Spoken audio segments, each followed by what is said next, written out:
ஸ்வீட்னாலே எல்லாருக்கும் ரொம்ப பிடிக்கும். அது பால் ஸ்வீட்னா சொல்லவா வேணும். எப்படி செய்யறதுன்னு இன்றைக்கி பார்த்துடலாமா? நான் இன்றைக்கி 1/2 லிட்டர் அளவுக்கு பால் எடுத்திருக்கேன். நல்லா கொதிக்க காய வச்சுக்கலாம். அதில் ஒரே ஒரு பிஞ்ச் மட்டும் லெமன் ஜூஸ் வந்து ஆட் பண்ணிக்கோங்க.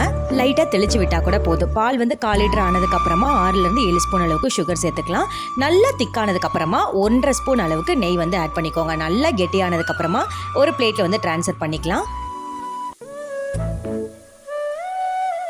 மேலே உங்களுக்கு பிடிச்ச நட்ஸ் எல்லாம் வந்து சேர்த்துக்கோங்க. நல்லா ஆறுனதுக்கப்புறமா 5 to 10 மினிட்ஸ் ஃப்ரிட்ஜில் வச்சு எடுத்துக்கலாம். அதுக்கப்புறம் உங்களுக்கு தேவையான ஷேப்பில் வந்து கட் பண்ணி எடுத்துக்கிட்டிங்கன்னா சூப்பரான டேஸ்ட்டான பால்கோவா வந்து ரெடி ஆகிடுச்சு. கண்டிப்பாக மறக்காமல் ஃப்ரெண்ட்ஸ்க்கும் ஷேர் பண்ணிடுங்க. மார்னிங் பிரேக்ஃபாஸ்ட்டுக்கு பீட்ரூட் சட்னி தான் ரெடி பண்ணியிருந்தேன். முன்னாடிலாம் பார்த்தீங்கன்னா ஒன்று தேங்காய் சட்னி இல்லாட்டி தக்காளி சட்னி, அது மட்டும் தான் அம்மா ரெடி பண்ணுவாங்க.